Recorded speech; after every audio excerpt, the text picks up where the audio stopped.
दोस्तों नमस्कार। हिंदी कुंज में आप सभी लोगों का स्वागत है। आज हम लोग बात करने चल रहे हैं पूस की रात कहानी के बारे में। पूस की रात की कहानी का सारांश बात करेंगे, इसके समराइज करेंगे और यह परीक्षा उपयोगी दृष्टि से रहेगा कि कहानीकार मुंशी प्रेमचंद जी ने इस प्रस्तुत कहानी में क्या क्या बातें कही हैं और इसको कहानी को परीक्षा उपयोगी दृष्टि से समराइज करने चल रहे हैं। यदि आप हिंदी कुंज चैनल में पहली बार आ रहे हैं तो यूट्यूब पर हिंदी कुंज चैनल को सब्सक्राइब कर लें ताकि आपको हिंदी भाषा साहित्य की उपयोगी जानकारी प्राप्त होती रहे। तो देखिए, शुरुआत करते हैं। मुंशी प्रेमचंद जी की कहानी पूस की रात हिंदी साहित्य की एक ऐसी मार्मिक और यथार्थवादी रचना है जो कि ग्रामीण जीवन की कठिनाइयों और सामाजिक विषमताओं को बेहद संवेदनशील ढंग से उजागर करती है। यह कहानी एक गरीब किसान हल्कू और उसकी पत्नी मुन्नी के जीवन के माध्यम से गरीबी, प्रकृति के प्रकोप और मानवीय संघर्ष को चित्रित करती है। प्रेमचंद जी ने इस कहानी में ग्रामीण जीवन की वास्तविकताओं को इतनी बारीकी से पेश किया है कि पाठक को कहानी के पात्रों के साथ एक तरह का गहरा जुड़ाव महसूस होता है। तो कहानी की शुरुआत में लेखक लिखते हैं कि समराइज हम लोग सारांश के बारे में बात करने चल रहे हैं। तो कहानी की शुरुआत में प्रेमचंद जी दिखाते हैं कि हल्कू एक निर्धन, अभावग्रस्त भारतीय किसान है। वह जमींदार से लगान पर खेत लेकर खेती करता है। दो लोगों वाले परिवार को अपना गुजर बसर करने के लिए बहुत ही मेहनत करनी पड़ती है। हल्कू की पत्नी मुन्नी घरेलू खर्चों में कर्तव्यों करती रहती है ताकि माघ पूस की रातों में ठंडी से बचने की समस्या कंबल खरीदकर सुलझा ली जाए। उसके पति हल्कू को ठंड भरी रात में खेत की रखवाली करनी पड़ती है, अतः वे दोनों कंबल खरीदने के लिए 3 रुपए एकत्र करते हैं। इसी बीच एक दिन बकाया मालगुजारी वसूल करने के लिए जमींदार का कारिंदा सहना आ धमकता है। सहना को दरवाजे पर देखकर हल्कू बहुत परेशान हो जाता है। वह कहता है कि पूस सिर पर आ गया, बिना कंबल के हार में यानी कि खलिहान में किसी तरह से वह सो नहीं पाएगा। मगर सहना नहीं मानेगा, घुड़कियां जमाएगा, गालियां देगा। हल्कू अपनी कृषक मर्यादा को समझता है, अतः वह जाड़े की मार सह लेना बेहतर समझता है और बकाया लगान चुकाकर सिर से बला टाल देना चाहता है। वो अपनी पत्नी के पास कंबल खरीदने के लिए रखे गए 3 रुपयों को मांगने के लिए आता है।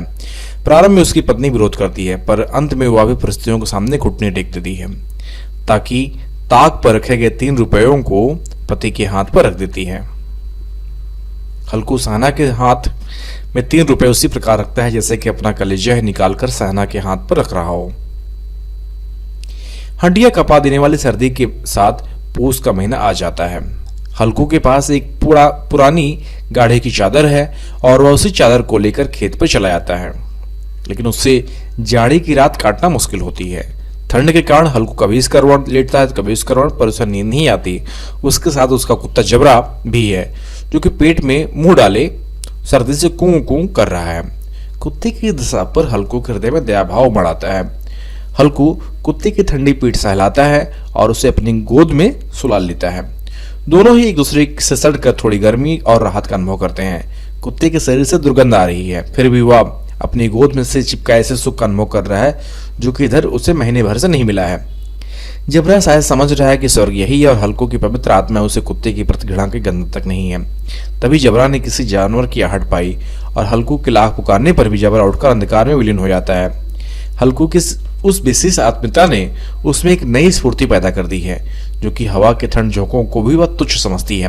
जबरा हार यानी खलिहान में जो यहाँ पे खेत है में जाकर चारों ओर दौड़कर भूखता रहा है। एक क्षण के लिए आ भी जाता तो तुरंत फिर दौड़ कर पड़ता। कर्तव्य उसके हृदय में अरमान की तरह मचल रहा था। फिर कहानी में लेखक लिखते हैं कि पूस की रात में ठंडी पछुआ हवा के तीर छोड़ने शुरू किए, मतलब कि हल्की हल्की ठंडी हवा बहने लगी। शीत का प्रभाव बढ़ता जा रहा था, ठंड का प्रभाव, और शरीर का रक्त जमता जा रहा था। हल्कू ठंड की मार से बचने के लिए घुटनों को छाती से मिलाकर सिर पर उसमें छिपा लेता है, फिर भी ठंड कम नहीं होती। वह झुककर आकाश की ओर देखता है और उसे लगता है कि अभी पहर भर से ऊपर रात बाकी है। हल्कू के खेत में कोई गोली के टप्पे पर आमों का एक बाग था। हल्कू गड्ढे से आग निकालकर जबरा के साथ उस समराई में आता है और सूखी पत्तियां बटोर कर आग लगा देता है। पत्तियां जलने लगती हैं। अंधकार के उस अनंत सागर में यह प्रकाश एक नौका के समान हिलता मचलता हुआ जान पड़ता है। अलाव की गर्मी से हल्को को आराम मिलता है और अपने कुत्ते के साथ अलाव की आग बुझने के बाद भी उसी राख के पास बैठा हुआ गर्माहट की अनुभूति करता रहता है। हवा अपना प्रभाव क्रमशः बढ़ती हुई ठंड के रूप में दिखलाती है। शीत बढ़ने के साथ साथ हल्को को आलस्य दबोच लेता है। इसी बीच उसके खेतों में नील गायों का झुंड घुसता है और खेत चरने लगता है। जबरा अलाव की गर्मी का मोह त्याग कर भूंगता हुआ नीलगायों को झुंड के पीछे भागता है।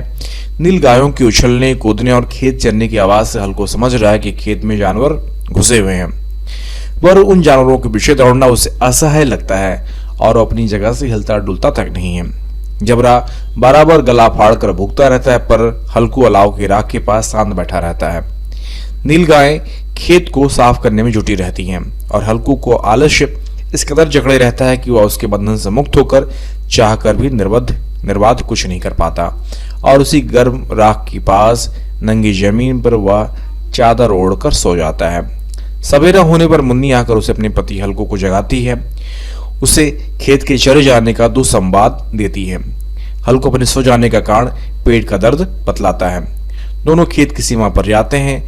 रौंदे हुए खेत को देखकर मुन्नी के मुख पर उदासी छा जाती है, पर हल्कू प्रसन्न है क्योंकि उसे अब रात को सोना नहीं पड़ेगा। तो इस प्रकार यह कहानी समाप्त होती है। इस कहानी में हम देखते हैं कि अंत में कहानी में यह होता है कि हल्कू ठंड से बचने के लिए अपने कुत्ते के साथ खेत में बैठा रहता है और उस अंत में कहानी में सो जाता है। सुबह उसे मुन्नी जगाती है और हल्कू को बताती है कि उसकी फसल को जानवरों ने नष्ट कर दिया है, लेकिन तब भी हल्कू को दुख नहीं होता, जबकि मुन्नी को दुख होता है। हल्कू प्रसन्न है क्योंकि उसे रात को सोना नहीं पड़ेगा।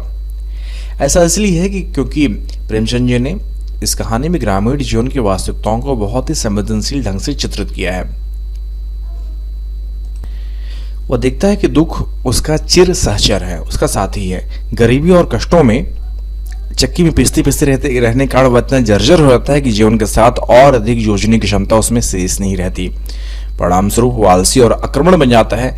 नीलगाय उसकी तैयार फसल को रौंदती रहती है, चरती रहती है, नष्ट करती रहती है। वह पूस की रात में भयंकर शीत से पराजित आक्रमणता की रस्सियों से झगड़ा हुआ चुपचाप पड़ा रहता है। वो उसे अच्छा लगता है क्योंकि उसे अब पूस की रात में सोना नहीं पड़ेगा। तो यहाँ पे एक लेखक ने गरीबी, प्रकृति के प्रकोप और मानवीय संघर्ष को बहुत ही सूक्ष्मता से उजागर किया है। कहानी के मुख्य पात्र हल्कू और मुन्नी ग्रामीण जीवन की घटनाओं को दर्शाते हैं और उसका संघर्ष पाठक के मन में गहरी छाप छोड़ जाता है। और प्रेमचंद जी ने भी दिखाया है कि गरीबी और प्रकृति के प्रकोप से जूझने वाले लोगों की स्थिति को समझना और उनकी मदद करना हमारा सामाजिक दायित्व है। और प्रस्तुत कहानी पूस की रात प्रेमचंद जी की अमर कृति है और यह आज भी प्रासंगिक है। तो इस प्रकार हम देखते हैं कि हल्कू की समस्या सिर्फ केवल हल्कू की नहीं है, वरन संपूर्ण भारतीय किसानों की समस्या है। हल्कू जैसे कृषक भारत के गांव में आज भी हैं। वे पुस्त दर पुस्त अभाव और दरिद्रता की चक्की में पिसते चले आ रहे हैं। क्रांति की चिंगारियां उनके अंतस में विद्यमान है, पर फिर भी वे विद्रोह करने की क्षमता नहीं रखते। फलस्वरूप वे भाग्यवादी हो जाते हैं। वे सामाजिक अर्थव्यवस्था से संघर्ष भी नहीं कर पाते, अतः वह खेती छोड़कर नगरों या छोटे उपनगरों में जाकर मजदूरी करते हैं। सुख से एक रोटी खाने की लालसा उन्हें कृषक से मजदूर बना देती है। तो इस कहानी में ग्रामीण जीवन की वास्तविकताओं को बहुत ही संवेदनशील ढंग से प्रेमचंद जी ने दिखाया है और यह हमारे आसपास की गरीबी, प्रकृति के प्रकोप और मानवीय संघर्ष को बहुत ही सूक्ष्मता से उजागर करती है और सभी पाठकों के मन में एक गहरी छाप छोड़ती है। आशा करता हूँ वीडियो आप सभी के लिए उपयोगी सिद्ध होगा। यदि पूस के रास्ते से संबंधित आपको नोट चाहिए, प्रश्नोत्तर चाहिए, तो आप hindicoin.com को विजिट करें। वहाँ पे आपके लिए उपयोगी अध्ययन सामग्री उपलब्ध कराई गई है। आशा करता हूँ वीडियो आप सभी के लिए उपयोगी सिद्ध होगा। वीडियो देखने के लिए